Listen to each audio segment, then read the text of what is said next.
సుమన్ గురు education YouTube ఛానల్కి స్వాగతం. Dear friends, మనం Andhra Pradesh public service commission group 2ని దృష్టిలో పెట్టుకుని ఇక్కడ ఇండియన్ హిస్టరీ అన్న ఈ కాన్సెప్ట్ని ర్యాపిడ్ వీడియోల రూపంలో అందిస్తూ వస్తున్నాం.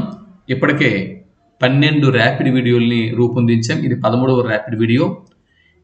ఈ వీడియోలో మనం భారతదేశంలో బ్రిటిష్ సామ్రాజ్య వ్యాప్తి అన్న అంశంలో భాగంగా ఆంగ్లో కర్ణాటక యుద్ధాలు, ఆంగ్లో మైసూర్ యుద్ధాలు, ఆంగ్లో మరాఠా యుద్ధాలు వీటిని తీసుకుని వీటిని అధ్యయనం చేసి ఎక్కడి నుంచి ఎగ్జామ్ ఓరియంటేషన్లో కంటెంట్ని మీకు ఫ్రేమ్ చేసి నేను ఈ వీడియోలో అందిస్తున్నాను.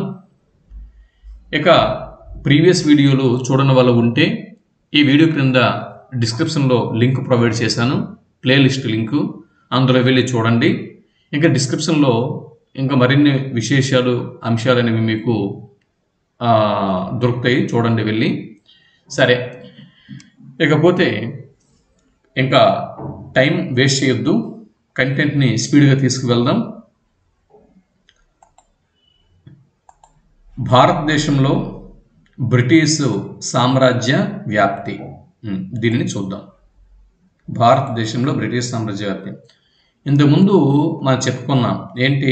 యూరప్ వర్తక కంపెనీలు మన భారతదేశం నుంచి అంటే భారతదేశానికి ఎలా వచ్చాయి, భారతదేశం ఎలా విస్తరించాయి, ఇది వరకు ఇంతకు ముందు వీడియోలో మనం మాట్లాడుకున్నాం. ఈ యూరప్ వర్తక కంపెనీలు ఇవి మన దేశం నుంచి వస్త్రాలకు రంగు అద్దటానికి ఉపయోగించేటటువంటి వస్త్రాలకి రంగుని అద్దటానికి ఉపయోగించే నీలిమందును, అలాగే తుపాకీ మందులో వాడేటటువంటి సురేకారం. ఈ సురేకారం చూడండి, నీలిమందు దేనిలో ఉపయోగించేవారండి? వస్త్రాలకు రంగును అద్దడంలో నీలిమందు ఉపయోగించేవారు. ఇక సురేకారం ఉంది, ఇది తుపాకీ మందులో ఈ సురేకారాన్ని వాడతారు. అలాగే యాలకులు మీకు తెలిసిందే, మన ఫుడ్లో వీటిని వాడతాం. లవంగాలు, జాజికాయ, జాపత్రి ఇవన్నీ కూడా సుగంధ ద్రవ్యాలు కదా, వీటిని మనం స్పైసీ ఫుడ్లో వీటిని ఎక్కువగా ఉపయోగిస్తూ ఉంటాం. అలాగే మిరియాలు, అవునా, ఇవన్నీ కూడా సుగంధ ద్రవ్యాలు, స్పైసీ ఫుడ్ అని చెప్పి అంటాము. ఇకపోతే పట్టు,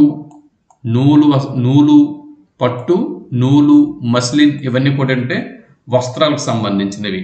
అంటే ఈ విధంగా నీలిమందు, సురేకారము అనేటటువంటి తుపాకీ మందు, తర్వాత సుగంధ ద్రవ్యాలు, ఈ వస్త్రాలు, వీటికి సంబంధించినటువంటి ముడిసరుకు ప్రధానంగా భారతదేశంలోను తూర్పు ఆసియా ప్రాంతాల్లోనూ ఎక్కువగా ఇవి ఉండడం వల్ల, వీటికి ఐరోపా దేశాల్లో డిమాండ్ ఎక్కువగా ఉండడం వల్ల, మంచి గిరాకీ ఉండడం వల్ల, లాభాలని ఎక్కువగా వాళ్ళు ఆర్జిస్తూ ఉండటం వల్ల, వీటి కోసం అని చెప్పి వీరు భారతదేశానికి తూర్పు ఆసియా ప్రాంతాలకి సముద్ర మార్గాల ద్వారా ఇతరత్ర మార్గాల ద్వారా వస్తూ మన భారతదేశంలో స్థిరపడి వ్యాపార వర్తక వాణిజ్యాల్ని కొనసాగిస్తూ క్రమంగా మన భారతదేశం మీద అధికారాన్ని వీరు సంపాదించడం జరిగింది.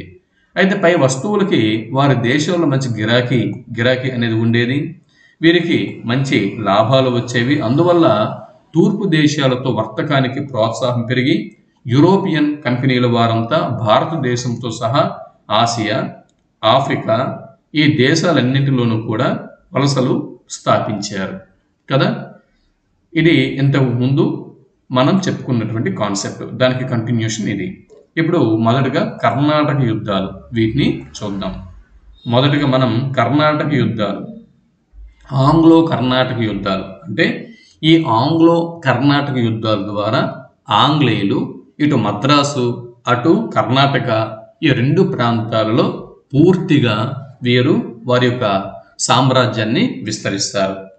సో కర్ణాటకను ఏ విధంగా స్వాధీనం చేసుకున్నారు అన్నది ఇప్పుడు మనం పరిశీలన చేద్దాం ఒక్కొక్క పాయింట్. కర్ణాటక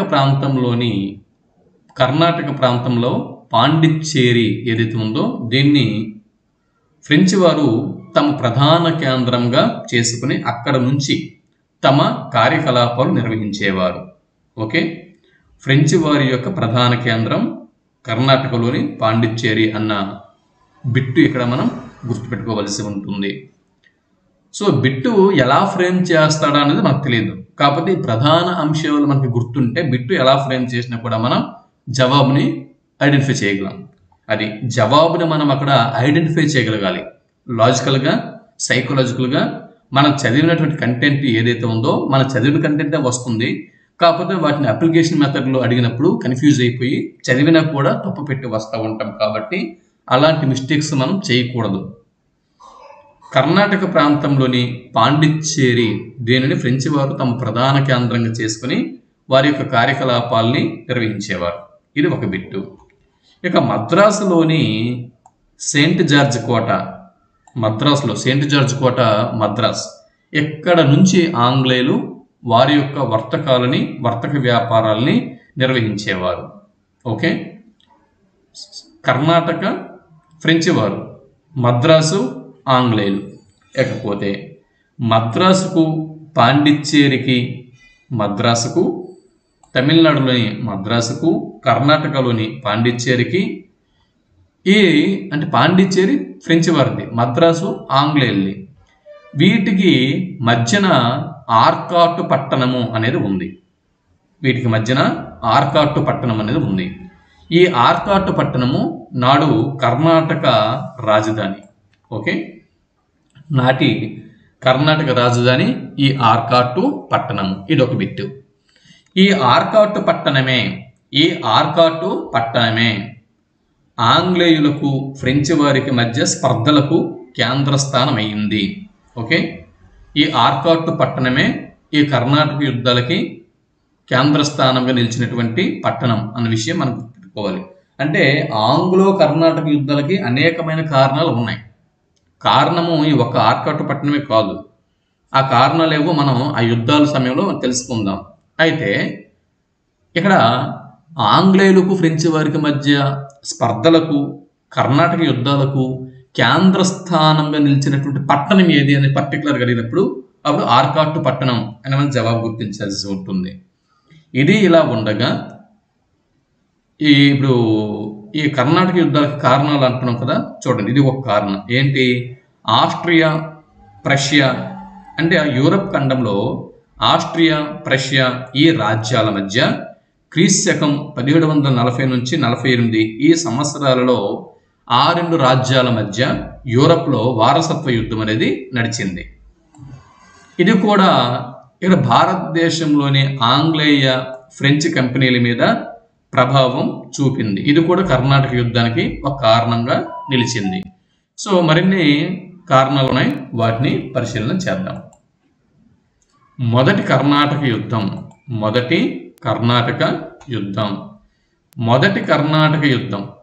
ఇది చూద్దాం. మొదటి కర్ణాటక యుద్ధం జరిగిన కాలం 1746-48. మొదటి కర్ణాటక యుద్ధం జరిగిన కాలము 1746-48. ఓకే, మొదటి కర్ణాటక యుద్ధం జరిగిన కాలం ఏదండి? 1746-48. ఇది చూసుకోండి. ఇక్కడ కర్ణాటక యుద్ధాలు అవి జరిగిన కాలము మ్యాచ్ ద ఫాలోయింగ్ రూపంలో అడగొచ్చు. ఓకే, మొదటి కర్ణాటక యుద్ధం 1746 నుంచి 48 2 సంవత్సరాలు జరిగింది. 1746 నుంచి 48. పర్టికులర్గా నెంబర్ ఆఫ్ టైమ్స్ ఎందుకు చెప్తున్నానంటే మర్చిపోకూడదని. ఈ యుద్ధానికి గల కారణం, మొదటి కర్ణాటక యుద్ధానికి గల కారణం మీద బిట్ అడిగితే యూరప్లో ఆస్ట్రియా మరియు ప్రష్యా ఈ రెండు రాజ్యాల మధ్య గల వారసత్వ యుద్ధం, ఇది మొదటి కర్ణాటక యుద్ధానికి కారణం. ఓకే, యుద్ధానికి కారణం. అలాగే భారతదేశంలో ఇంగ్లీషు ఫ్రెంచ్ కంపెనీలు పోటాపోటీగా కోటలు కట్టుకోవడం ప్రారంభించినవి. ఈ కోటల నిర్మాణం ఆపవలసిందిగా నాటి కర్ణాటక నవాబు అన్వరుద్దీన్ ఇరు కంపెనీల్ని ఆదేశించాడు. ఓకే, ఇది ఇంకొక కారణం. మొదటి కర్ణాటక యుద్ధానికి మరో కారణం ఇది. ఒకటి ఆస్ట్రియా మరియు ప్రష్యా ఈ రెండు రాజ్యాల మధ్య వారసత్వ యుద్ధం. రెండోది కర్ణాటక నవాబు అన్వరుద్దీన్ భారతదేశంలో ఈ ఫ్రెంచి ఇంగ్లీష్ కంపెనీలు కోటలు కట్టుకుంటూ ఉంటే వాటిని ఆపమని నిర్దేశించడం, ఆజ్ఞాపించడం, ఇది రెండవ కారణం. చూడండి, మొదటి కర్ణాటక యుద్ధం కాలంలో కర్ణాటక నవాబు అన్వరుద్దీన్ అన్న విషయం మనం గుర్తుపెట్టుకోవాల్సి ఉంటుంది.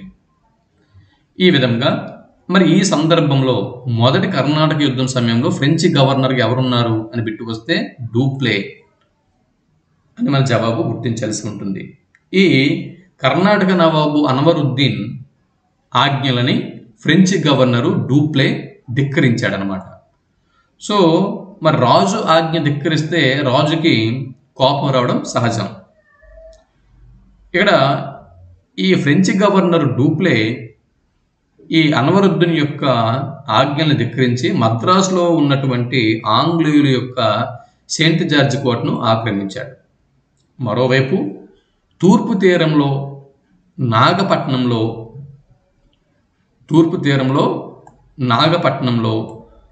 ఆంగ్ల నౌక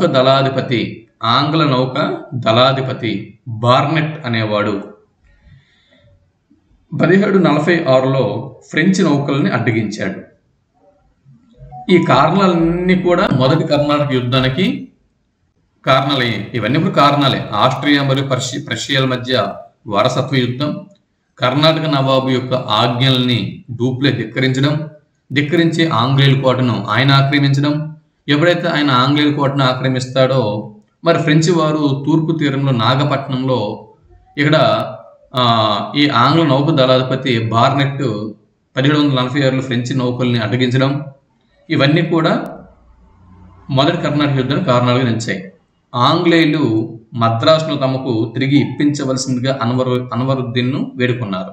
అది ఫ్రెంచి వారు ఏదైతే స్వాధీనం చేసుకున్నారో దానిని, ఆ మద్రాసుని తమకు తిరిగి ఇప్పించవలసిందిగా ఆంగ్లేయులు అన్వరుద్దీన్ అంటే కర్ణాటక నవాబు అయినటువంటి అన్వరుద్దీన్ దగ్గరికి వెళ్ళి వేడుకుంటారు. అయితే ఫలితంగా అన్వరుద్దీన్ ఏం చేస్తాడు? అన్వరుద్దీన్ యొక్క సైన్యంని ఫ్రెంచి గవర్నర్ అయినటువంటి డూప్లే మీదకి పంపిస్తాడు. డూప్లే అన్వరుద్దీన్ ఆజ్ఞను ధిక్కరించాడు కదా, సో వీడు చెప్తే వినట్లేదని చెప్పి అన్వరుద్దీన్ తన సైన్యాన్ని ఫ్రెంచ్ సైన్యం అయినటువంటి డూప్లే సైన్యం మీదకి ఈయన తన సైన్యాన్ని పంపించాడు. సో ఇప్పుడు ఫ్రెంచ్ సైన్యానికి కర్ణాటక నవాబు అయినటువంటి అన్వరుద్దీన్ సైన్యానికి మధ్య అడయార్ లేదా శాంతోమ్ వద్ద 1746వ సంవత్సరంలో ఈ మొదటి కర్ణాటక యుద్ధం మొదలైంది. ఓకే, మొదటి కర్ణాటక యుద్ధం ఏ ప్రదేశంలో జరిగింది అని బిట్టుకొస్తే అడయార్ లేదా శాంతోమ్ అని మనం జవాబు గుర్తించాల్సి ఉంటుంది. ఈ యుద్ధమే మొదటి కర్ణాటక యుద్ధం. ఈ యుద్ధంలో ఫ్రెంచ్ సైన్యం అన్వరుద్దీన్ సైన్యంపై గెలిచింది. ఈ యుద్ధంలో ఫ్రెంచ్ సైన్యం కర్ణాటక నవాబు అయినటువంటి అన్వరుద్దీన్ సైన్యంపై గెలిచింది. అంతవరకు ఈ అన్వరుద్దీన్ సైన్యం మీద ఇటు ఆంగ్లేయులకి అటు ఫ్రెంచ్ వారికి ఒక అనుమానం ఉండేది. వీళ్ళకి యుద్ధం చేస్తే మనం యుద్ధంలో గెలవగలమా లేదా అన్న అనుమానం అనేది ఉండేది. ఈ దెబ్బతో స్వదేశీ సైన్యం యొక్క బలహీనతలు మరోసారి బయటపడ్డాయి. ఈ విధంగా ఆధునిక భారతదేశ చరిత్రలో చూడండి, మధ్యయుగం కాదండి, ఆధునిక భారతదేశ చరిత్ర గురించి చెప్తున్నాం. ఈ ఆధునిక భారతదేశ చరిత్రలో ఒక స్వదేశీ సైన్యానికి మరో విదేశీ సైన్యానికి మధ్య జరిగిన మొదటి యుద్ధము అడయార్ లేదా శాంతోమ్ యుద్ధము. అదే మొదటి కర్ణాటక యుద్ధం. దీని ఫలితంగా అన్వరుద్దీన్ ఎప్పుడైతే ఓడిపోయాడో 1748వ సంవత్సరంలో 1748 ఈ సంవత్సరంలో ఫ్రెంచి వారితో ఒక సంధిని కుదుర్చుకున్నాడు. ఆ సంధి పేరు ఎక్స్లా చాపెల్ సంధి. ఇక్కడ బిట్టు మనకు రావచ్చు, ఎక్స్లా చాపెల్ సంధి ఎవరెవరి మధ్య జరిగింది అని బిట్టు ఇస్తే కర్ణాటక నవాబు అన్వరుద్దీన్, ఫ్రెంచ్ గవర్నరు డూప్లే వీరి మధ్య ఈ ఎక్స్లా చాపెల్ సంధి జరిగింది. ఈ ఎక్స్లా చాపెల్ సంధితో మొదటి కర్ణాటక యుద్ధం ముగుస్తుంది. ఓకే, ఇది మొదటి కర్ణాటక యుద్ధంకి సంబంధించినటువంటి అంటే మనకి చెప్పుకోవాలంటే ఇంకెంతైనా ఉంటుంది ఇన్ఫర్మేషన్, హిస్టరీకి అంత ఉండదు. సో ఎగ్జామ్ ఓరియంటేషన్లో మనకి ఇంకా 30 రోజుల సమయం ఉంది కాబట్టి ఇది ప్రధానంగా మనం గుర్తుపెట్టుకోవాల్సినటువంటి కంటెంట్.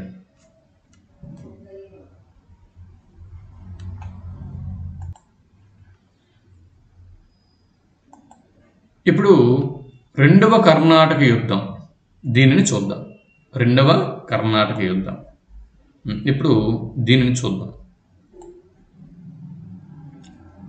రెండవ కర్ణాటక యుద్ధం ఇది జరిగిన కాలం 1749 నుంచి 54. చూడండి, ఇక్కడ 1748లో మొదటి కర్ణాటక యుద్ధం అనేది ముగిసింది కదా. 1748లో మొదటి కర్ణాటక యుద్ధం అనేది నడిచింది. ఆ తర్వాత సంవత్సరమే, అంటే ఎక్కువ గ్యాప్ లేదు, ఆ తర్వాత సంవత్సరమే రెండవ కర్ణాటక యుద్ధం ప్రారంభమైంది అని మనం గుర్తుపెట్టుకోవాలి. ఈ రెండవ కర్ణాటక యుద్ధం 5 సంవత్సరాలు నడిచింది, 1749 నుంచి 1754 వరకు. ఓకే, అంటే 5 సంవత్సరాల పాటు ఈ రెండవ కర్ణాటక యుద్ధం నడిచింది. మొదటి కర్ణాటక యుద్ధం 2 సంవత్సరాలు నడిచింది. తమ మాతృదేశాల అనుమతి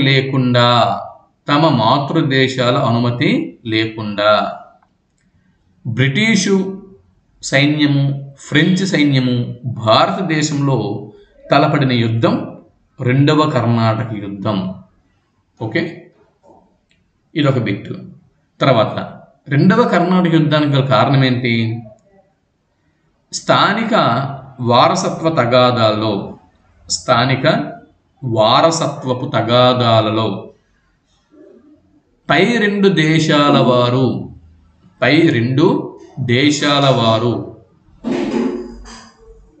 జోక్యం చేసుకోవటం. అది అంటే మొదటి కర్ణాటక యుద్ధంలో ఆస్ట్రియా, ప్రష్యా వీటి మధ్య వారసత్వ యుద్ధం చెప్పుకున్నాం.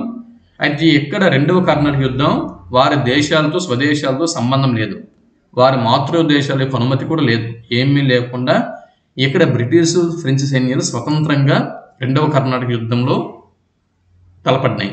కారణం ఏంటంటే భారతదేశంలో స్థానిక వారసత్వ తగాదాలు నడిచాయి. ఏంటి? ఇటు హైదరాబాద్ సంస్థానంలోను, ఇటు కర్ణాటక సంస్థానంలోను ఈ సింహాసనం పదవి కోసం, సింహాసనం చేజిక్కించుకోవడం కోసం వారసత్వ తగువులు నడిచాయి అన్నమాట. ఈ వారసత్వ తగువులు వాళ్ళు పడుతూ వారు ఏం చేశారంటే వీరు తన్నుకొని వారసత్వ పోరులో ఈ బ్రిటిష్ వారిని, ఫ్రెంచ్ వారిని వారు సహాయం చేయమని అర్థిస్తారు. అందువల్ల వీరు ఈ యుద్ధాలు తలదూర్చారు. ఇదిగో ఇప్పుడు కర్ణాటక నవాబు పదవి కోసం ఎవరెవరు తన్నుకున్నారు చూద్దాం. ఇప్పుడు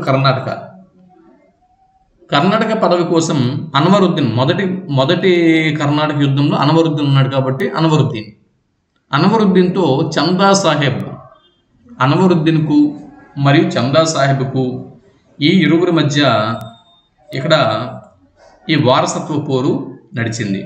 ఎక్కడ? కర్ణాటకలో కదా. మీకు గుర్తుంటుంది ఎందు గురించి అంటే అన్వరుద్దీన్ కర్ణాటక నవాబు కాబట్టి అన్వరుద్దీన్కు మరి చందా సాహెబ్కు మధ్య కర్ణాటక వారసత్వ పోరు నడిచింది అన్న విషయం మీరు ఈజీగా గుర్తుపెట్టుకోగలరు. ఇకపోతే ఇంతకీ ఈ చందా సాహెబ్ అనేవాడు ఎవడు? చందా సాహెబ్ అనేవాడు సాదతుల్లా ఖాన్ యొక్క పెంపుడు కొడుకు దోస్త్ అలీ ఖాన్. ఈ దోస్త్ అలీ యొక్క మేనలుడు చందా సాహెబ్. ఇతడు తిరుచునాపల్లికి దివానుగా ఉండేవాడు. అర్థమైందే? అయితే దోస్త్ అలీ తర్వాత ఇతని అల్లుడు, దోస్త్ అలీ యొక్క అల్లుడు చందా సాహెబ్ అధికారం కోసం ప్రయత్నాలు చేశాడు. అయితే దోస్త్ అలీ యొక్క సహచరుడు అన్వరుద్దీన్ ఇతడు చందా సాహెబ్ కాదు అని చెప్పి అన్వరుద్దీన్ కర్ణాటక సింహాసనాన్ని అధిష్ఠించి ఉంటాడు. కాబట్టి అన్వరుద్దీన్ను దింపి అన్వరుద్దీన్ స్థానంలో నేను కర్ణాటక సింహాసనం మీద కూర్చోవాలి అని ఉద్దేశంతో చందా సాహెబ్ మరియు అన్వరుద్దీన్ వీరి మధ్య వారసత్వ తగాదా అనేది ఇక్కడ నడుస్తుంది. అది ఇకపోతే హైదరాబాదు నవాబు పదవి కోసం ఇక్కడ నాసర్ జంగ్ మరియు ముజఫర్ జంగ్ వీరి మధ్య ఇక్కడ వారసత్వ పోరు నడుస్తుంది. నాసర్ జంగ్ ముజఫర్ జంగ్. ఓకే, నాసర్ జంగ్ ముజఫర్ జంగ్ ఈ ఇద్దరు ఇక్కడ హైదరాబాద్ నవాబు పదవి కోసం తన్నుకుంటారు. ఓకే, ఇప్పుడు ఏమైంది? ఇప్పుడు కర్ణాటక వారు వెళ్ళి అంటే ఇప్పుడు అన్వరుద్దీన్ ఎవరైతే ఉన్నాడో ఈ అన్వరుద్దీన్ ఎవరితో కలుస్తాడు? నాసర్ జంగ్తో కలుస్తాడు. ఎవరితో కలుస్తాడండి? నాసర్ జంగ్. అన్వరుద్దీన్ నాసర్ జంగ్తో కలిశాడు.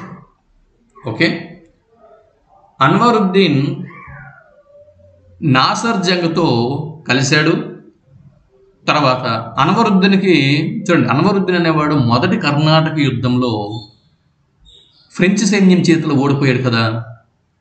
కాబట్టి ఆంగ్లేయుల వైపు అంటే ఆంగ్లేయ సహాయాన్ని కోరుతాడు. అంటే ఆంగ్లేయులు మొదటి నుంచి అంటే మొదటి కర్ణాటక యుద్ధంలో కూడా ఆంగ్లేయులు అన్వరుద్దీన్కి కోరారు. ఏమని? మద్రాసు కోటని తమకు ఇప్పించమని. కాబట్టి అన్వరుద్దీన్ ఫ్రెంచ్ సైన్యం మీదకి తన సైన్యాన్ని పంపిస్తాడు. ఫ్రెంచ్ సైన్యం చేతిలో అన్వరుద్దీన్ ఓడిపోతాడు అనే మొదటి కర్ణాటక యుద్ధంలో మనం చదువుకున్నాం. కాబట్టి అన్వరుద్దీన్ మరి ఫ్రెంచ్ వారితో చేతులు కలపలేడు కదా. కాబట్టి అన్వరుద్దీన్ ఆంగ్లేయుల సహాయాన్ని కోరాడు. ఆంగ్లేయులు అన్వరుద్దీన్ ఒకటయ్యారు. ఈ ఆంగ్లేయులు అన్వరుద్దీన్ ఈ కూటమిలోకి నాసర్ జంగ్ వచ్చాడు. హైదరాబాద్ నవాబు నాసర్ జంగ్ వచ్చాడు. దీన్ని వైకూటమి అని చెప్పి అంటాము. అయితే ఇప్పుడు అన్వరుద్దీన్తో వారసత్వపు తగు ఎవరు పడుతున్నారు? చందా సాహెబ్ కదా. చందా సాహెబ్ కర్ణాటక సింహాసనం కోసము అన్వరుద్దీన్తో చందా సాహెబ్ ఇక్కడ చూస్తున్నట్టుగా తలపడుతున్నాడు. అన్వరుద్దీన్ ఆంగ్లేయుల సైన్యం సహాయాన్ని అర్థించారు కాబట్టి చందా సాహెబ్ ఫ్రెంచ్ సైన్యం సహాయాన్ని అర్థించాడు. కాబట్టి ఆంగ్లేయులు అన్వరుద్దీన్ కలిసినప్పుడు ఫ్రెంచ్ వారు చందా సాహెబ్ వైపు కలుస్తారంట. వీరిద్దరు అక్కడ కలుస్తారు. ఇప్పుడు ఏమైంది? నాసర్ జంగ్ అన్వరుద్దీన్ యొక్క వైకూటంలో చేరాడు కాబట్టి ముజఫర్ జంగ్ వెళ్ళి చందా సాహెబ్ యొక్క ఎక్స్ కూటంలో చేరాడు. అది ఓకేనా. సో ఎక్స్ కూటమి ఫ్రెంచ్ సైన్యం, వైకూటమి ఆంగ్ల సైన్యం, బ్రిటిష్ వారి సైన్యం. ఇక్కడ చందా సాహెబ్ ఎక్స్ కూటమి, అన్వరుద్దీన్ వైకూటమి, ముజఫర్ జంగ్ ఎక్స్ కూటమి, నాసర్ జంగ్ వైకూటమి. ఓకే, ఇవి కరెక్ట్గా క్లియర్గా చూసుకోండి. ఎక్స్ కూటమి, వైకూటమి, ఇది ఒకసారి చూసుకోండి. ఇది అంటే ఎవరెవరు ఏ కూటమిలో ఉన్నారు, ఇది అవసరమైతే మీరు రాసుకోండి. సరే, ఈ రెండు కూటములకు అంబూర్ వద్ద యుద్ధం జరిగింది. అనమాట. ఈ అంబూర్ యుద్ధంనే రెండవ కర్ణాటక యుద్ధం అని చెప్పి అంటారు. అవునా? అడయార్ యుద్ధం లేదా శాంతోం యుద్ధం మొదటి కర్ణాటక యుద్ధం అన్నారు. అంబూర్ యుద్ధంని రెండవ కర్ణాటక యుద్ధం అని చెప్పి అన్నారు. ఈ అంబూర్ యుద్ధం 1749లో జరిగింది. 1749లో ప్రారంభం అయ్యింది. 1749లో ప్రారంభం అయ్యింది. ఓకే, నెక్స్ట్ ఇప్పుడు ఫలితాలు చూద్దాం. ఈ యుద్ధం ఏం జరిగింది? సో ఈ యుద్ధంలో అన్వరుద్దీన్ ఓడిపోయి మరణించాడు. వైకూటమి ఇక్కడ ఫెయిల్ అయ్యింది. ఎక్స్ కూటమి గెలిచింది. ఫ్రెంచ్ సైన్యం ఇక్కడ గెలుపొందింది. సో ఫ్రెంచ్ వారి సహకారంతో మరి ఫ్రెంచ్ సైన్యం గెలిచింది కదా. సో ఫ్రెంచ్ వారు ఏం చేశారంటే అన్వరుద్దీన్ని చంపి చందా సాహెబ్కు కర్ణాటకను అప్పచెప్పారు. సో చందా సాహెబ్ ఫ్రెంచ్ వారి సహకారంతో కర్ణాటక నవాబు ఇక్కడ అవుతాడు. 1750వ సంవత్సరంలో హిమ్మత్ ఖాన్ అన్నట్టు హైదరాబాద్ నవాబు నాసిర్ జంగ్ను హత్య చేస్తాడు. ఇప్పుడు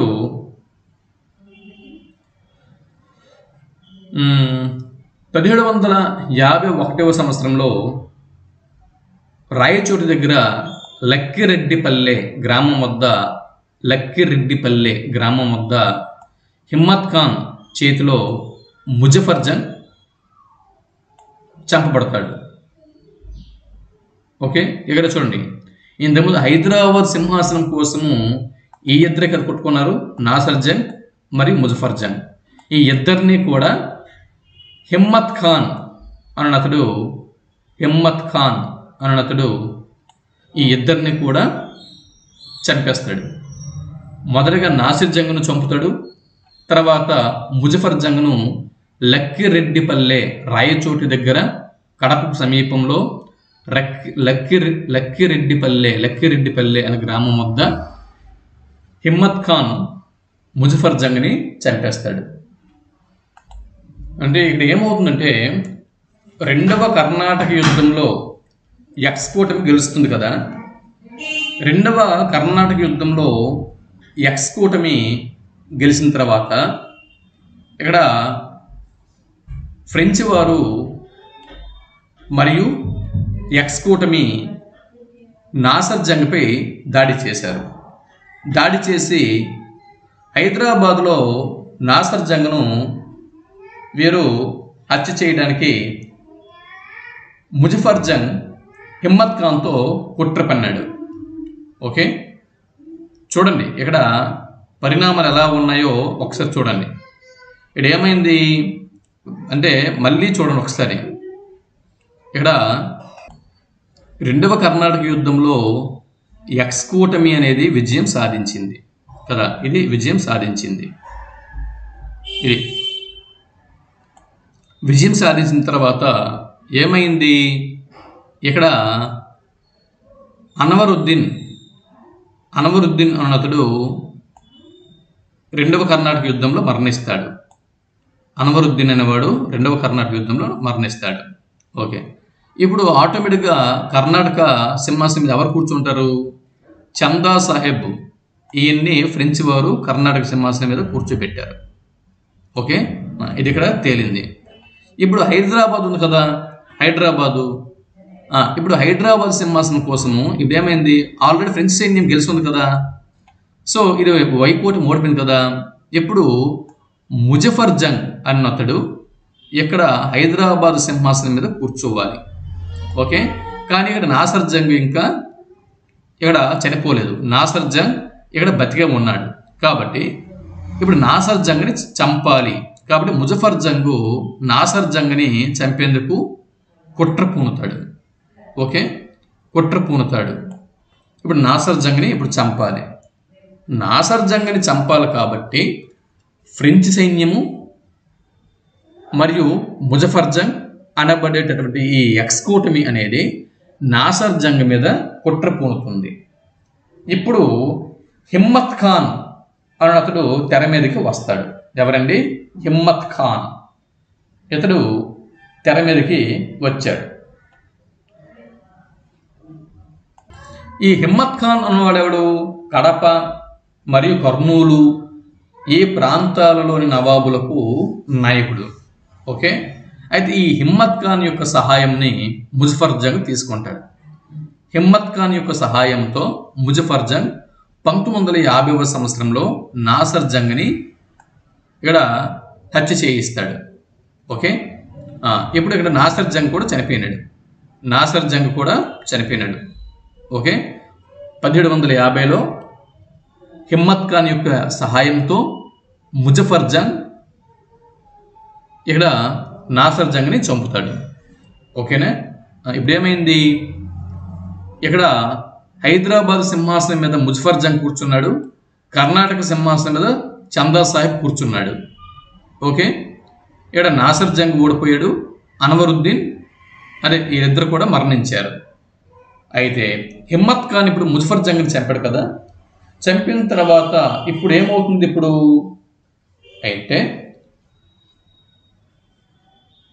ఇప్పుడు ముజఫర్ జంగ్ 1750లో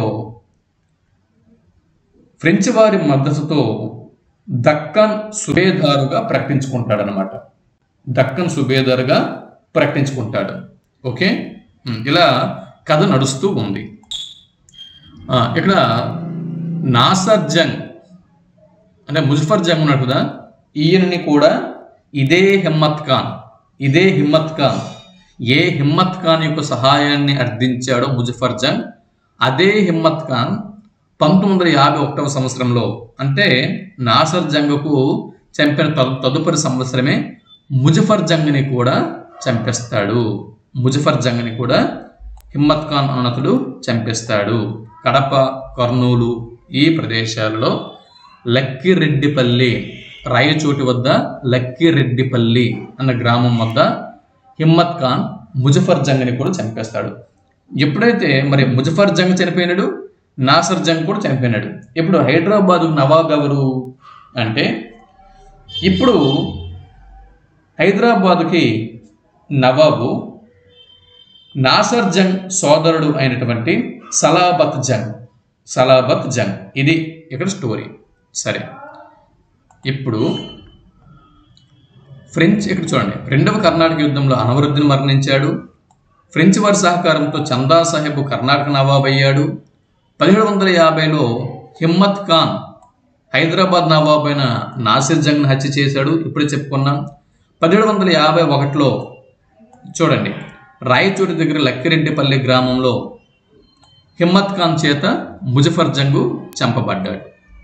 ఓకే, నాసర్ జంగ్ సోదరుడు అయినటువంటి సలాబత్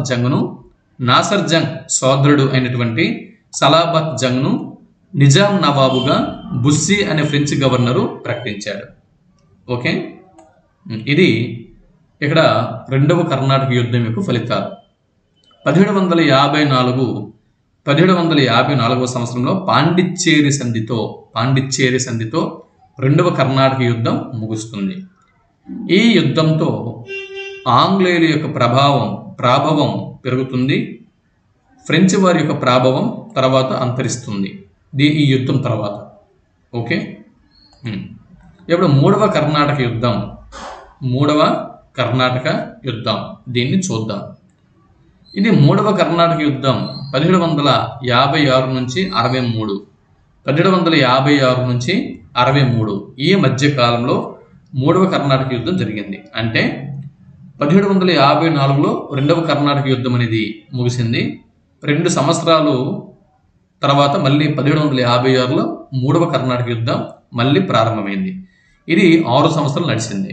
మొదటి కర్ణాటక యుద్ధం 2 సంవత్సరాలు, 2వ కర్ణాటక యుద్ధం 5 సంవత్సరాలు, 3వ కర్ణాటక యుద్ధం 6 సంవత్సరాలు. దీనికి ముఖ్య కారణం ఏంటి? 3వ కర్ణాటక యుద్ధానికి ముఖ్య కారణం యూరప్ ఖండంలోని సప్తవర్ష సంగ్రామం అంటే 7 సంవత్సరముల యుద్ధం అనేది, 7 సంవత్సరముల పెద్ద యుద్ధం అనేది ఇక్కడ యూరప్ ఖండంలో నడిచింది. ఎవరెవరికి? ఇంగ్లాండ్ మరియు ఫ్రాన్స్ దేశాల మధ్య నడిచింది. ఎక్కడ? యూరప్ ఖండంలో. ఈ సమయంలో French governor Count de Lally బిట్ రావచ్చు. 3వ కర్ణాటక యుద్ధం కాలంలో ఫ్రెంచ్ గవర్నర్ ఎవరు అని బిట్టు వస్తే కౌంట్ డి లాలీ. 3వ కర్ణాటక యుద్ధం కాలంలో ఆంగ్లేయ గవర్నరు రాబర్ట్ క్లైవ్. ఓకే, 3వ కర్ణాటక యుద్ధంలో ఫ్రెంచ్ గవర్నర్ కౌంట్ డి లాలీ, 3వ కర్ణాటక యుద్ధంలో ఆంగ్లేయ governor Robert Clive. Okay, French governor బుస్సీని మరియు కౌంట్ డి లాలీలను బ్రిటిష్ వారు వందవాసి యుద్ధంలో ఓడిస్తారు.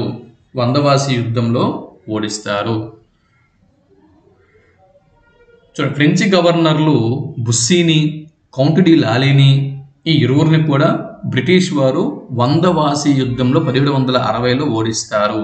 ఇది గుర్తుపెట్టుకోవాలి. ఓకే, సో చూడండి, శాంతోమ్ యుద్ధం మొదటి కర్ణాటక యుద్ధం శాంతోమ్ యుద్ధం. 2వ కర్ణాటక యుద్ధం ఎక్కడ జరిగింది? అంబూర్ యుద్ధం. ఓకే, అంబూర్ యుద్ధం, శాంతోమ్ యుద్ధం లేదా అడయార్ యుద్ధం, అంబూర్ యుద్ధం. తర్వాత ఇక్కడ వందవాసి యుద్ధం, 3వ కర్ణాటక యుద్ధం వందవాసి యుద్ధం. ఓకే, వందవాసి యుద్ధం. ఫ్రెంచ్ గవర్నరు బుస్సీని, ఈ ఇద్దరు కూడా బుస్సీ మరియు కౌంట్ డి లాలీ ఇరువురు కూడా ఫ్రెంచ్ గవర్నర్లే. వీరిని బ్రిటిష్ వారు వందవాసి యుద్ధంలో 1760లో ఓడిస్తారు. సో దీంతో ఫ్రెంచ్ వారి ఆధిపత్యానికి తెరపడింది. ఈ యుద్ధం 1763 ఫిబ్రవరి 10న ప్యారిస్ సంధితో ముగిసింది. చూడండి, ప్యారిస్ సంధితో ముగిసిన కర్ణాటక యుద్ధం క్రింద వాటిలో ఏది గుర్తించండి. ప్యారిస్ సంధితో ముగిసిన కర్ణాటక యుద్ధం క్రింద వాటిలో ఏది గుర్తించండి అని బిట్టు వస్తే 3వ కర్ణాటక యుద్ధం అని మన జవాబు గుర్తించాల్సి ఉంటుంది. ఈ బ్రిటిష్ వారితో ఒప్పందం ప్రకారము ఫ్రెంచ్ వారు భారతదేశంలో కేవలం పాండిచ్చేరిలో వ్యాపారానికి పరిమితం అయ్యారు. అంటే ఇప్పుడు ఎప్పుడైతే 3వ కర్ణాటక యుద్ధంలో ఫ్రెంచ్ వారు ఓడిపోయినారో సో బ్రిటిష్ వారు వారిని కొన్ని షరతులు విధించారు. ఇక ఆయుధాలను మీరు పట్టకూడదు, యుద్ధాల్లో పాల్గొకూడదు, దేశం యొక్క రాజకీయ వ్యవహారాల్లో మీరు తలదొరచకూడదు, మీ పని కేవలం వ్యాపారమే, మీరు వ్యాపారం కోసం వచ్చారు, వ్యాపారానికి పరిమితం అవ్వండి అని బ్రిటిష్ వారు ఫ్రెంచ్ వారితో ఒప్పందంని కుదుర్చుకున్నారు. ఆ విధంగా అప్పటి నుంచి ఫ్రెంచ్ వారు వ్యాపారానికి పరిమితమయ్యారు తప్పించి భారతదేశంలో రాజకీయ వ్యవహారాల్లో వారు ఇంకా తలదూర్చలేదు. ఇది ఈ విధంగా 3వ కర్ణాటక యుద్ధం, ఈ 3 కర్ణాటక యుద్ధాలు చేసి కర్ణాటక ప్రాంతంలో వీరు బ్రిటిష్ వారు సామ్రాజ్యాన్ని స్థాపించగలిగారు. ఇకపోతే ఇదే కాలంలో మలి మొఘల్ చక్రవర్తులు వీరి గురించి కొంచెం ఇక్కడ కొన్ని ఇంపార్టెంట్ టాపిక్స్ ఉన్నాయి, వీటిని చూసి వెళ్ళిపోదాం.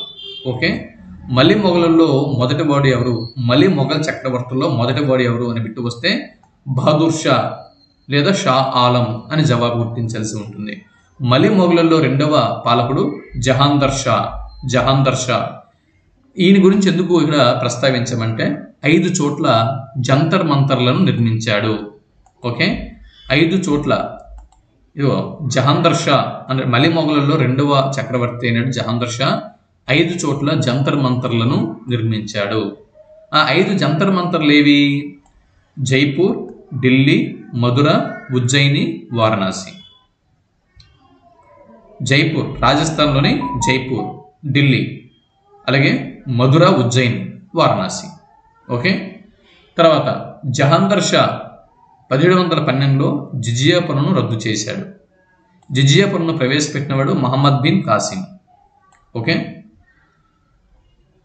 ఇక మలి మొఘలుల్లో జహాందర్ షా తర్వాత ఫరూక్ షియర్ పాలనలోకి వచ్చాడు. ఈయన గురించి ఎందుకు చెప్పుకుంటున్నామంటే ఫరూక్ షియర్కు కలిగిన చర్మ వ్యాధిని హామిల్టాన్ అనేటటువంటి ఒక ఆంగ్ల వైద్యుడు నయం చేస్తాడు.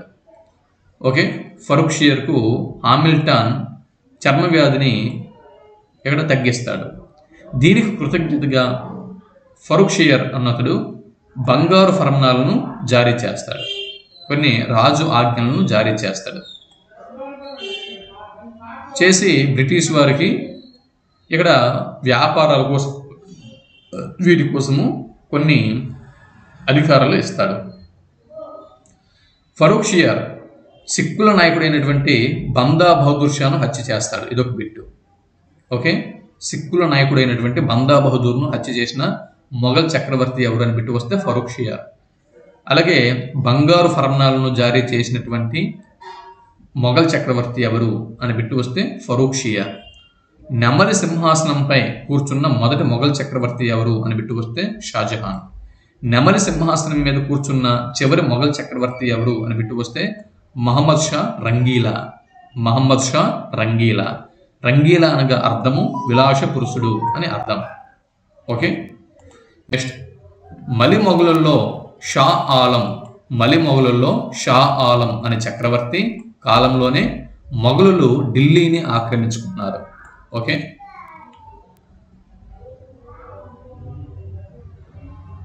అయితే చూడండి ఇక్కడ మొఘలు కాదండి, బ్రిటిష్ వారు. ఇక్కడ బ్రిటిష్ వారు ఓకే, బ్రిటిష్ వారు ఢిల్లీని ఆక్రమించుకుంటారు. 1803లో మొఘల్ చక్రవర్తిని పెర్షనర్గా మార్చేస్తారు. ఓకే, వీరు మొఘల్ చక్రవర్తి ఆయన్ని పెర్షనర్గా మార్చేస్తారు. ఓకే, మలి మొఘల్ చక్రవర్తి రెండవ అక్బర్ ఈయన రామమోహన్ రాయ్కి రాజా అనే బిరుదును ఇచ్చాడు. ఇది ఒక బిట్టు. చూడండి, రెండవ మళ్ళీ మొఘల్ చక్రవర్తి అయినటువంటి రెండవ అక్బరు రాజా రామమోహన్ రాయ్కి రాజా అని బిరుదునిచ్చిన వారు ఎవరు అని బిట్టు వస్తే రెండవ అక్బరు అని మనం జవాబు గుర్తించాలి. మొఘల్ చక్రవర్తుల్లో చివరివాడు రెండవ బహదూర్ షా జాఫర్. ఎదురుకాలం 1837 నుంచి 87. అంటే సిపాయిల తిరుగుబాటు కాలంలో మొఘల్ చక్రవర్తి రెండవ బహదూర్ షా జాఫర్ అని మనం జవాబు గుర్తించాల్సి ఉంటుంది. ఇదిగో 1857 సిపాయిల తిరుగుబాటులో పాల్గొన్న ఏకైక మొఘల్ చక్రవర్తి రెండవ బహదూర్ షా జాఫర్, ఇతడే చివరివాడు. 1858లో రెండవ బహదూర్ షా జాఫర్ను ఆంగ్లేయులు బంధించి రంగూన్ జైలులో పెడతారు.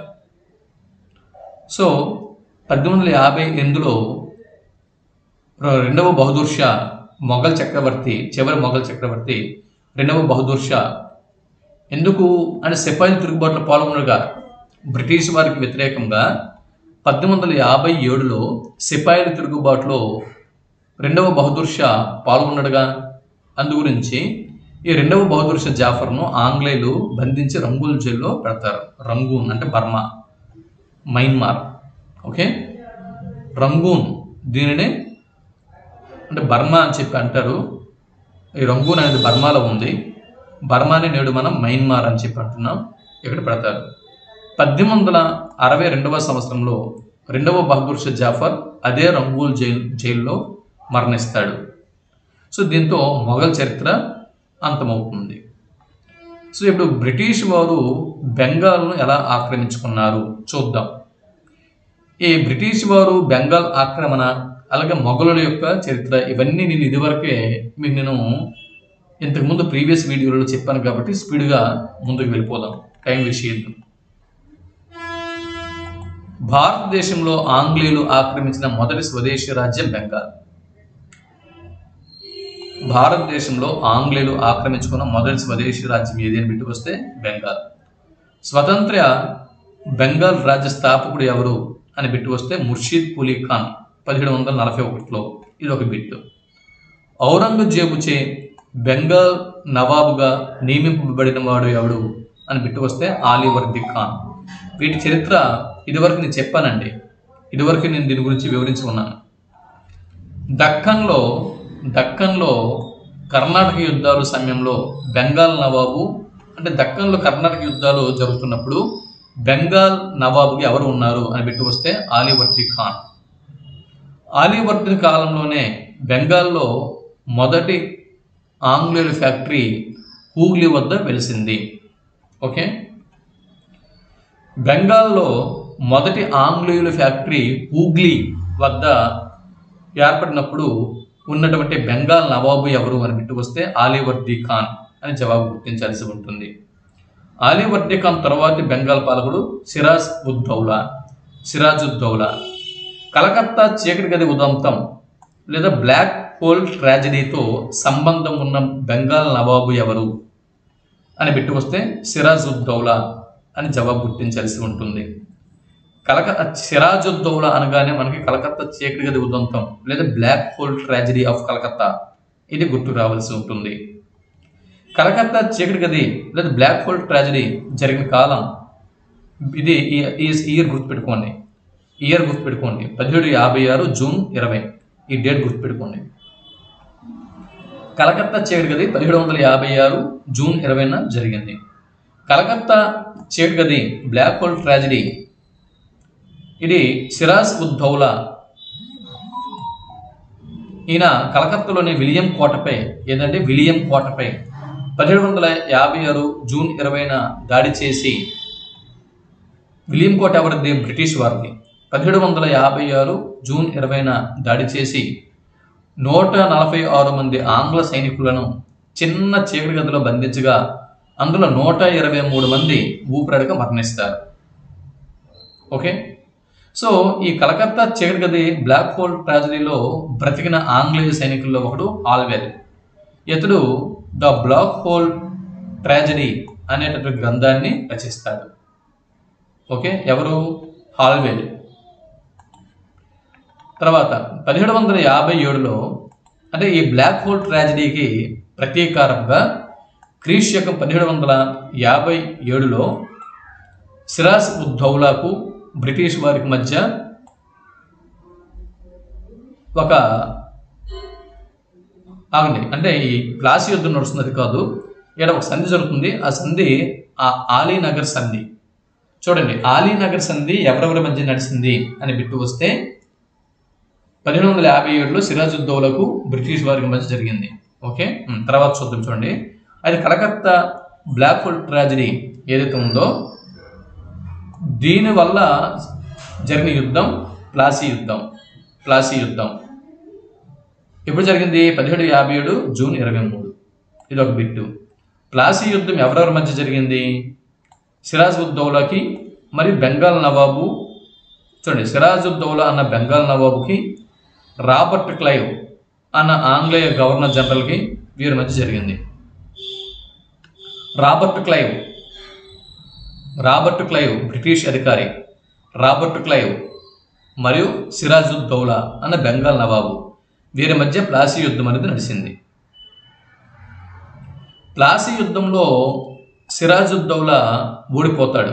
ఒక కారణం ఏంటంటే సిరాజ్ ఉద్ దౌలా యొక్క సైన్యాధిపతి మీర్ జాఫర్. సిరాజ్ ఉద్ దౌలా యొక్క సైన్యాధిపతి మీర్ జాఫర్. సిరాజ్ ఉద్ దౌలా యొక్క సైన్యాధిపతి మీర్ జాఫర్ సిరాజ్ ఉద్ దౌలాను వెన్నుపోటు పొడిచి రాబర్ట్ క్లైవ్తో చేతులు కలుపుతాడనమాట.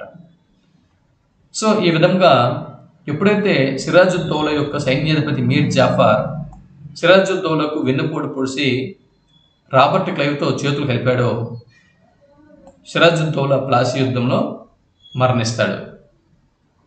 ఓకే, ప్లాసీ యుద్ధంలో మరణిస్తాడు. ఈ విధంగా సిరాజ్ ఉద్ దౌలాను ప్లాసీ యుద్ధంలో హత్య చేసిన వాడు మీర్ జాఫర్ యొక్క కుమారుడు మీరన్. ఇదొక బిట్టు. ప్లాసీ యుద్ధం అనంతరం బెంగాల్ నవాబు మీర్ జాఫర్. ఇదొక బిట్టు. భారతదేశంలో బ్రిటిష్ సామ్రాజ్య విస్తరణను సుస్థిరపరిచి బ్రిటిష్ పాలనకు నాంది పలికిన యుద్ధం బక్సార్ యుద్ధం. ఇదొక బిట్టు. బక్సార్ యుద్ధం 1764 అక్టోబర్ 22న గంగా నది తీరంలో జరిగింది. ఇదొక బిట్టు. మీర్ కాసిం, బెంగాల్ నవాబు అయినటువంటి మీర్ కాసిం, మొఘల్ చక్రవర్తి అయినటువంటి 2వ షా ఆలం, అయోధ్య నవాబు షుజా ఉద్ దౌలా, ఇదే స్వదేశీ సైన్యం. అయోధ్య నవాబు, మొఘల్ చక్రవర్తి, బెంగాల్ నవాబు ఈ ముగ్గురు కలిసి ఒక స్వదేశీ సైన్యంగా ఏర్పడ్డారు. వీరికి రాబర్ట్ క్లైవ్ అన్న ఆంగ్లేయ సైన్యంకు మధ్య బక్సార్ యుద్ధం జరిగింది. ఓకే, ఇది ఎప్పుడు 1764 అక్టోబర్ 22న గంగా నది తీరంలో జరిగింది. బక్సార్ యుద్ధంలో ఆంగ్లేయులు గెలిచారు. గెలిచి భారతదేశంలో బ్రిటిష్ సామ్రాజ్య విస్తరణను ఈ యుద్ధం సుస్థిరపరిచింది, నాంది పలికింది బక్సార్ యుద్ధం. సో 1765 ఆగస్టు 16న అలహాబాద్ సంధితో బక్సార్ యుద్ధం ఏ సంధితో ముగిసింది అని బిట్టు వస్తే అలహాబాద్ సంధితో ముగిసింది. ఇది ఒక బిట్. ఓకే, నెక్స్ట్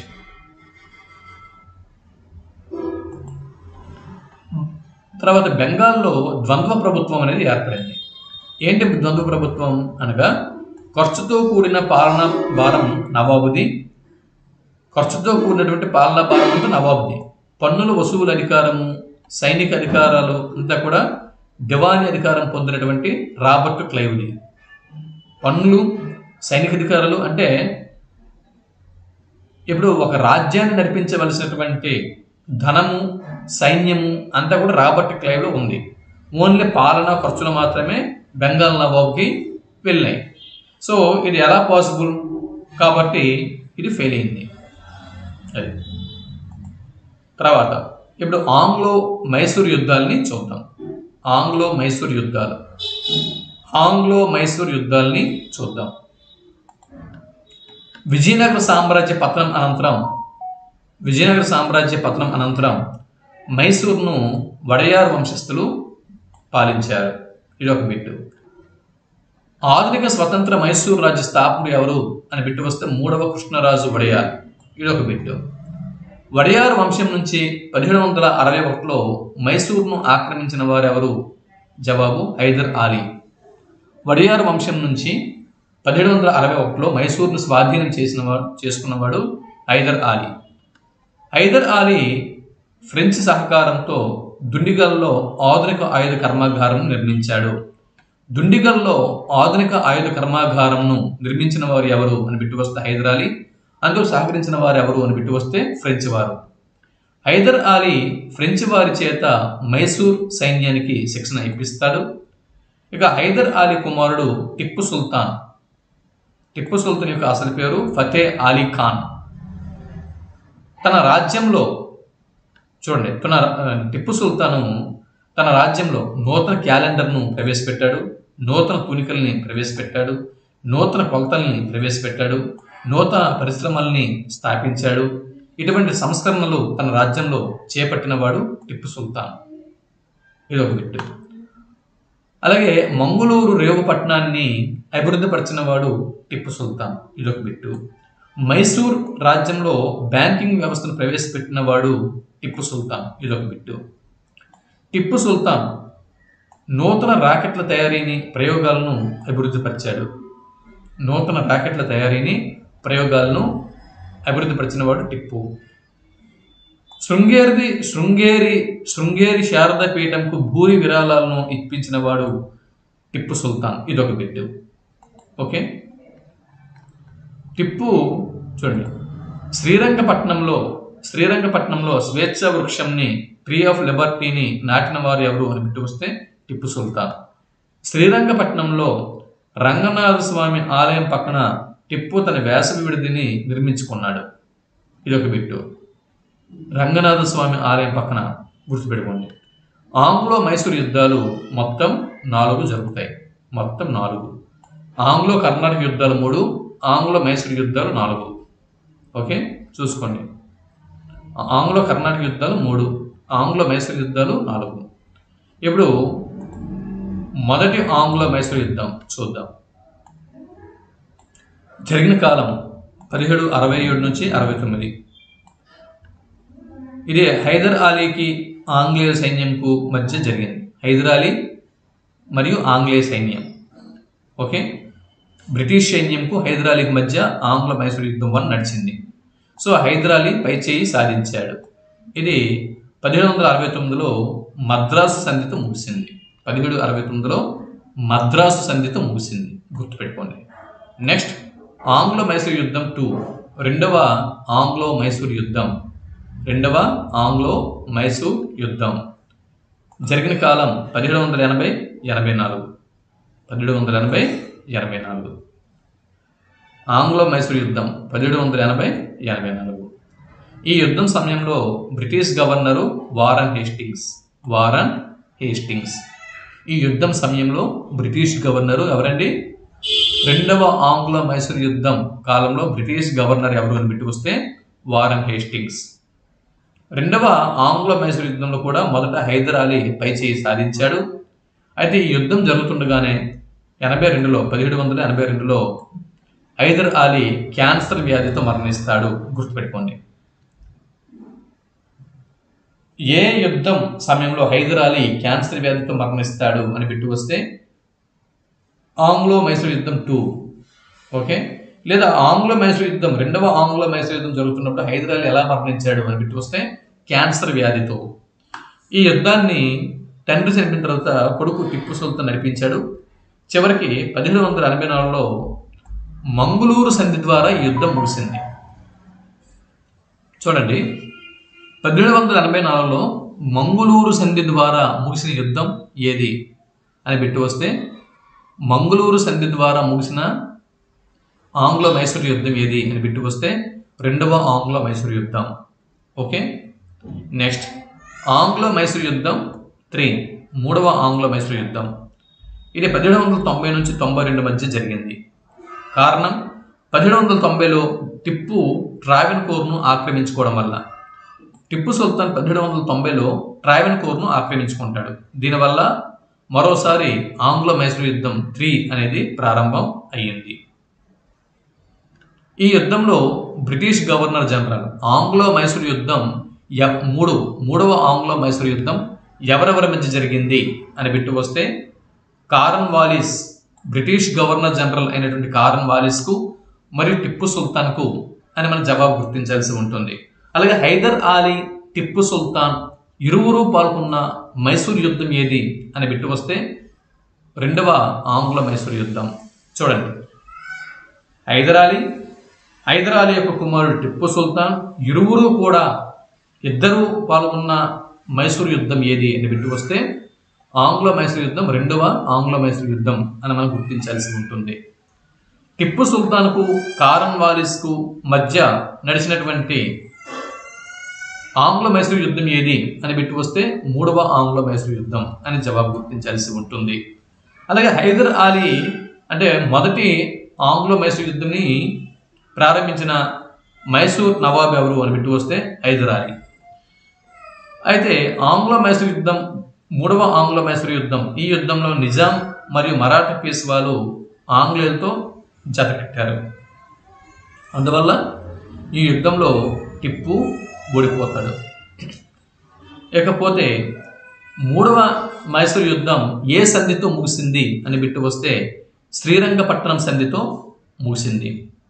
చూడండి, ఇక్కడ శ్రీరంగపట్నం సంధితో ముగిసిన యుద్ధం మూడవ ఆంగ్ల మైసూర్ యుద్ధం.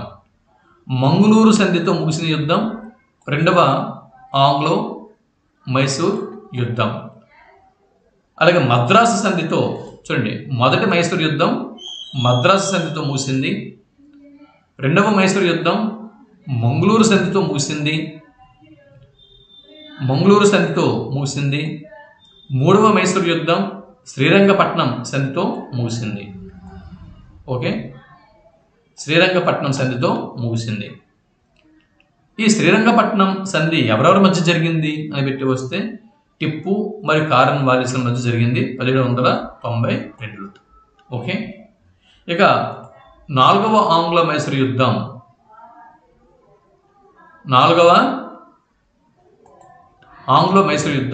దీని కాలం 1799. ఇక్కడ British governor general Lord Wellesley. Okay, ఏ మైసూర్ యుద్ధం కాలంలో ఏ బ్రిటిష్ గవర్నర్ జనరల్ ఉన్నారని గుర్తుపెట్టుకోండి. మూడవ మైసూర్ యుద్ధం నుంచి టిప్పు కోలుకోలేడు అని అనుకున్నారు, కానీ టిప్పు సుల్తాన్ ఆర్థిక శక్తిగా అంచెంచెలుగా ఎదిగిపోయాడు. సో ఎప్పుడైతే ఆర్థిక శక్తిగా టిప్పు సుల్తాన్ ఎదిగిపోతున్నాడో దీన్ని లార్డ్ వెల్లస్లీ చూడలేకపోయాడు. టిప్పు మీద పగతో ఉన్నాడు, ఎలాగైనా టిప్పు అంత చూడాలనుకున్నాడు. దీనివల్ల టిప్పు సుల్తాన్పై అనేకమైన అబద్ధపు నేరారోపణలు చేసి యుద్ధంలోకి టిప్పుని లాగాడు. సో టిప్పు సుల్తాన్ వైపు ఉన్నట్టు ఈ సైన్యంని లంచాలతో లార్డ్ వెల్లస్లీ తన వైపు తిప్పుకుంటాడు. దానివల్ల టిప్పు సైన్యం లంచాలకు మరిగినటువంటి టిప్పు సుల్తాన్ యొక్క సైన్యము టిప్పు సుల్తాన్ తరఫున పూర్తి స్థాయి యుద్ధం చేయలేదు. సైన్యం అనేది వెల్లస్లీ వైపు తిరిగిపోయింది. సో దీనివల్ల 1799 మే 4న టిప్పు సుల్తాన్ ఈ యుద్ధంలో ఓడిపోయి మరణిస్తాడు. ఈ విధంగా ఆంగ్లో కర్ణాటక యుద్ధాలతో కర్ణాటక సంస్థానము బ్రిటిష్ వారి వశం అయిపోయింది. ఇప్పుడు ఆంగ్ల మైసూర్ యుద్ధాలతో మైసూర్ సంస్థానం బ్రిటిష్ వారు స్వాధీనం చేసుకుంటారు. ఈ విధంగా ఒక్కొక్క సంస్థానం, కర్ణాటక సంస్థానం వెళ్ళిపోయింది, బెంగాల్ సంస్థానం వెళ్ళిపోయింది, మద్రాస్ సంస్థానం వెళ్ళిపోయింది, బొంబాయి సంస్థానం వెళ్ళిపోయింది. ఇప్పుడు మైసూర్ సంస్థానం కూడా, అలాగే మొఘల్ సంస్థానం కూడా బ్రిటిష్ వారి వశం అయిపోయింది. ఢిల్లీని కూడా ఆక్రమించుకున్నారు. దాని తర్వాత ఇప్పుడు మైసూర్ కూడా బ్రిటిష్ వారు అంటే మైసూర్పై కూడా ఆధిపత్యం చెలాయించారు. అది ఇప్పుడు నెక్స్ట్ వీరి టార్గెట్ మరాఠా సంస్థానాన్ని బ్రిటిష్ సామ్రాజ్యం కలుపుకోవడం. దీనికోసం ఆంగ్లో మరాఠా యుద్ధాలని వీరు కొనసాగించారు. ఓకే, ఇప్పుడు ఆంగ్లో మరాఠా యుద్ధాల గురించి చూద్దాం. మరాఠా సామ్రాజ్య స్థాపకుడు మీకు అందరికి తెలుసు. మరాఠా సామ్రాజ్య స్థాపకుడు ఛత్రపతి శివాజీ మీకు తెలుసు. సో శివాజీ ఎప్పుడు జన్మించాడు? క్రీస్తు 1627లో శివనేరు కోటలో జన్మించాడు. ఎప్పుడు? 1627వ సంవత్సరంలో. శివాజీ తల్లిదండ్రులు ఎవరు? తల్లి జిజియాబాయి, తండ్రి షాజీ భోన్స్లే. ఓకే, గుర్తుపెట్టుకోండి. శివాజీ ఒక హిందూ రాజ్యాన్ని నిర్మించాడు. దాని పేరు స్వరాజ్య. శివాజీ నిర్మించిన హిందూ రాజ్యం పేరు స్వరాజ్య. శివాజీ గురువు ఎవరు? సమర్థ రామదాసు. సమర్థ రామదాసు. శివాజీ సంరక్షకుడు దాదాజీ కొండదేవ్. శివాజీ సంరక్షకుడు ఎవరండి? దాదాజీ కొండదేవ్. 1665లో పురందర్ సంధి శివాజీకి ఔరంగజేబుకు మధ్య జరిగింది. 1665లో పురందర్ సంధి ఎవరెవరి మధ్య జరిగింది అని బిట్టు వస్తే శివాజీ మరియు ఔరంగజేబులకు మధ్య జరిగింది. శివాజీ పట్టాభిషేకం ఎప్పుడు జరిగింది అని బిట్టు వస్తే 1674 జూన్ 16న మహారాష్ట్రలోని రాయగఢ్ కోటలో అనే విషయం గుర్తుపెట్టుకోండి. మహారాష్ట్రలోని రాయగఢ్ కోటలో 1674 జూన్ 16న శివాజీ పట్టాభిషేకం జరిగింది. తర్వాత శివాజీ పట్టాభిషేకం సమయంలోనే ఆయన ఛత్రపతి అనే బిరుదుని స్వీకరించాడు. శివాజీ తన రాజ్యాన్ని 4 రాష్ట్రాలుగా విభజించాడు. ఈ 4 రాష్ట్రాలనే సుభాలు అని చెప్పి అంటారు. 4 సుభాలు. సో శివాజీ తన రాజ్యాన్ని సుభాలుగాను, 4 సుభాలుగాను, ఈ ఒక్కొక్క సుభాని మళ్ళీ పరగనగాను, ఒక్కొక్క పరగనాని మళ్ళీ తరాఫ్ గాను, ఒక్కొక్క తరాఫ్ని మళ్ళీ మౌజ్ గాను విభజన చేశాడు. శివాజీ యొక్క మంత్రిమండలిని అష్టప్రధానులు అని చెప్పి అంటారు. ఇది ఒక బిట్టు. సో అష్టప్రధానులు ఎవరెవరు ఉండేవారు? ఇది వైపు చూడండి. శివాజీ యొక్క అష్టప్రధానులు. మొదటగా అష్టప్రధానుల్లో ప్రధానమైన వాడు ప్రధానమంత్రి. ఇతడే పేష్వా. ఓకే. తర్వాత ఆర్థిక మంత్రి. ప్రధానమంత్రి తర్వాత ఆర్థిక మంత్రి. ఈ ఆర్థిక మంత్రిని అమాత్యుడు అని చెప్పి అన్నారు. తర్వాత విదేశీ వ్యవహారాల మంత్రి. ఈ విదేశీ వ్యవహారాల మంత్రిని సుమంత్ అని చెప్పి అన్నారు. తర్వాత స్వదేశీ వ్యవహారాల మంత్రి ఒకడు ఉండేవాడు. ఇతడిని మంత్రి అని చెప్పి అన్నారు. సైనిక మంత్రిని సేనాపతి అన్నారు. న్యాయశాఖ మంత్రిని న్యాయాధీష్ అన్నారు. విద్యాశాఖ మంత్రిని సదర్ లేదా పండితరావు అన్నారు. సమాచార వ్యవహారాల మంత్రిని సచివ్ అని చెప్పి అన్నారు. ఈ 8 మంది అష్టప్రధానులు శివాజీ కులంలో ఉండేవారు. తర్వాత శివాజీ యొక్క భూమి శిస్తు మీద బిట్టు వస్తే శివాజీ భూమి శిస్తును 2/5వ వంతుగా విధించాడు. అంటే పండిన పంట ఏదైతే ఉందో పండిన పంట 5 వంతులకి 2 వంతులు రాజ్యానికి చెల్లించాల్సి వచ్చేది. ఇది భూమి శిస్తు. శివాజీ యొక్క భూమి శిస్తు విధానం 2/5. శివాజీ చౌటు, సర్దేశ్ముఖ్ అనేటటువంటి పన్నులను వసూలు చేసేవాడు. చౌటు, సర్దేశ్ముఖ్ అన్న పన్నులను ఎవరు వసూలు చేశారని బిట్టు వస్తే శివాజీ. సో శివాజీ జాగీర్దారీ విధానాన్ని రద్దు చేశాడు. ఓకే. ఈయన 1680 ఏప్రిల్ 13న శివాజీ మరణించాడు. శివాజీ కుమారుడు శంభాజీ ఇతడు తర్వాత మరాఠా ఛత్రపతి అయ్యాడు.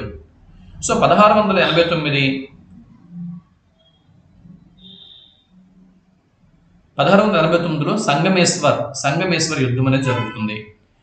సంగమేశ్వర్ యుద్ధం. ఈ యుద్ధంలో ఔరంగజేబు యొక్క సేనాని ముఖారిబ్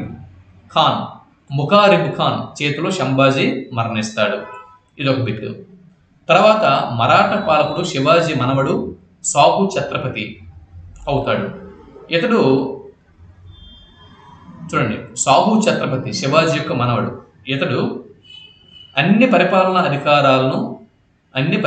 అధికారాలను తన పేష్వా అయినటువంటి బాలాజీ విశ్వనాథ్కు వంశపారంపర్యం చేస్తాడు. 1713-18 ఈ కాలంలో మరాఠా పేష్వాల యుగం అని 1713 నుంచి 1818 ఈ మధ్యకాలాన్ని మరాఠాల పేష్వాల యుగం అని చెప్పి అంటారు.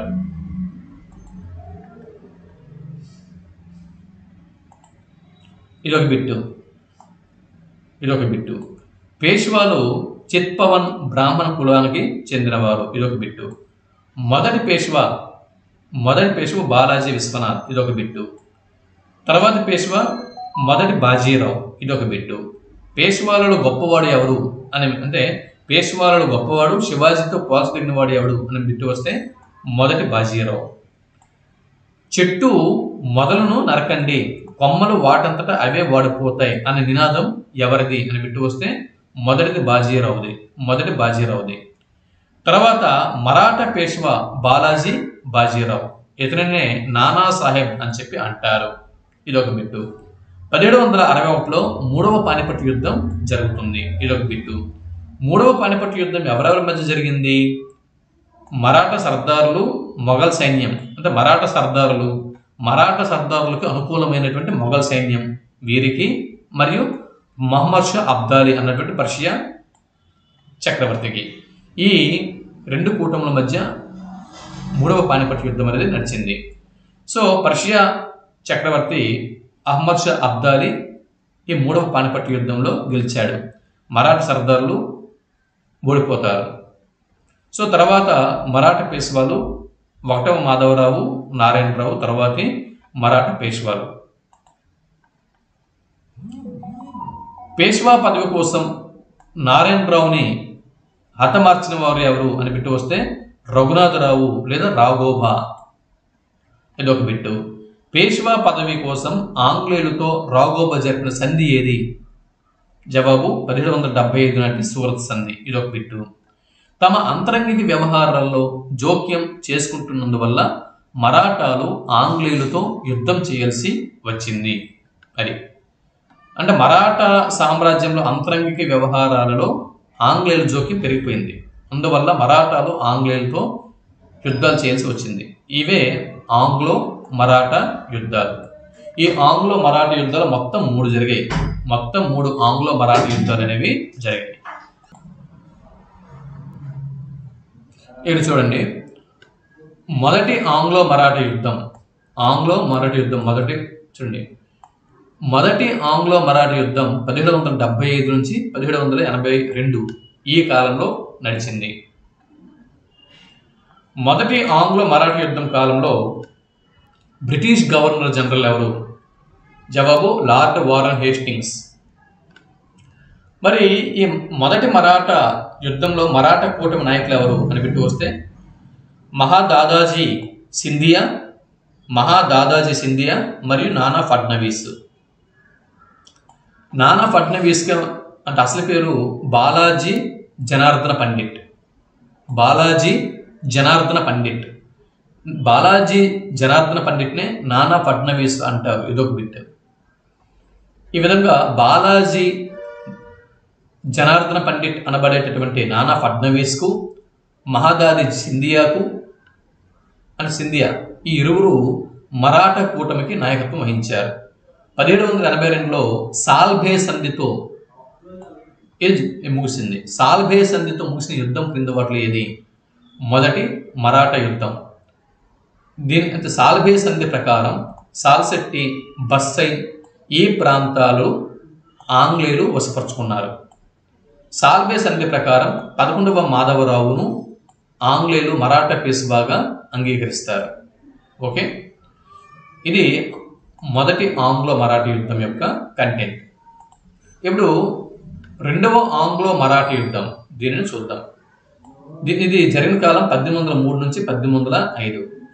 కారణం పేష్వా 2వ బాజీరావు 1802లో ఆంగ్లేయులతో సైన్య సహకార పద్ధతికి అంగీకరిస్తాడు. ఓకే, 1802లో ఆంగ్లేయులతో సైన్య సహకార పద్ధతికి అంగీకరించిన వారు ఎవరండి? 2వ బాజీరావు, మరాఠా పేష్వా 2వ బాజీరావు. ఇది మరాఠా నాయకులకు, సర్దారులకు నచ్చలేదు, సమ్మతం కాలేదు. అందువల్ల ఈ యుద్ధం ప్రారంభం అయ్యింది. ఓకే, ఈ సమయంలో ఆంగ్లో మరాఠా యుద్ధం 2, 2వ ఆంగ్లో మరాఠా యుద్ధం కాలంలో బ్రిటిష్ గవర్నర్ జనరల్ ఎవరు? Lord Wellesley. ఈ యుద్ధంలో మరాఠా కూటమి ఓడిపోయాయి. ఇది ఇప్పుడు ఆంగ్లో మరాఠా యుద్ధం 3, దీని యొక్క కంటెంట్ చూద్దాం. కాలం 1817 నుంచి 1818. British governor general Anglo Maratha యుద్ధం 3 ఈ కాలంలో British governor general lord Warren Hastings. ఇదొక బిట్టు. మరాఠాలు తాము కోల్పోయిన భూభాగాలను తిరిగి పొందేందుకు మరాఠాను తమ సామ్రాజ్యంలో కలుపుకోవాలని ఆంగ్లేయులు మరోసారి తలపడిన యుద్ధం ఇది. అంటే రెండవ మరాఠా యుద్ధంలో మరాఠాలు ఏవేవైతే భూభాగాలు కోల్పోయారో వాటిని తిరిగి పొందాలని మరాఠాలు చూస్తున్నారు. లేదు, మరాఠా సామ్రాజ్యం మొత్తాన్ని కూడా తమ సామ్రాజ్యం కలుపుకోవాలని బ్రిటిష్ వారు చూస్తున్నారు. ఈ విధంగా దీని ఫలితమే ఆంగ్లో మరాఠా యుద్ధం 3. ఇది మూడవ ఆంగ్లో మరాఠా యుద్ధం కాలంలో మరాఠా పేష్వా ఎవరు అని బిట్టు వస్తే రెండవ బాజీరావు. ఈ యుద్ధంలో మరాఠాలు అనైక్యత వల్ల పూర్తిగా పతనమైపోయారు. రెండవ బాజీరావు పూర్తిగా పెన్షనర్గా మారిపోయాడు. ఈ విధంగా మరాఠా సంస్థానం కూడా ఆంగ్లేయుల వశం అయిపోతుంది. ఇదండి ఈ వీడియోలో మనం చాలా విషయాలను మనం తెలుసుకున్నాం కదా. ఇప్పటికే వీడియో లెంగ్త్ ఎక్కువైంది. సో దీనికి కంటిన్యూషన్ తర్వాత వీడియోలో మళ్ళీ తెలుసుకుందాం. ఈ వీడియోని మీ మిత్రులకి షేర్ చేయండి. మన ఛానల్కి సపోర్ట్గా ఉండండి. తర్వాత మరిన్ని విశేషాలతో మరింత కంటెంట్తో మరో వీడియోలో మళ్ళీ కలుద్దాం. అంతవరకు సెలవు. నమస్తే.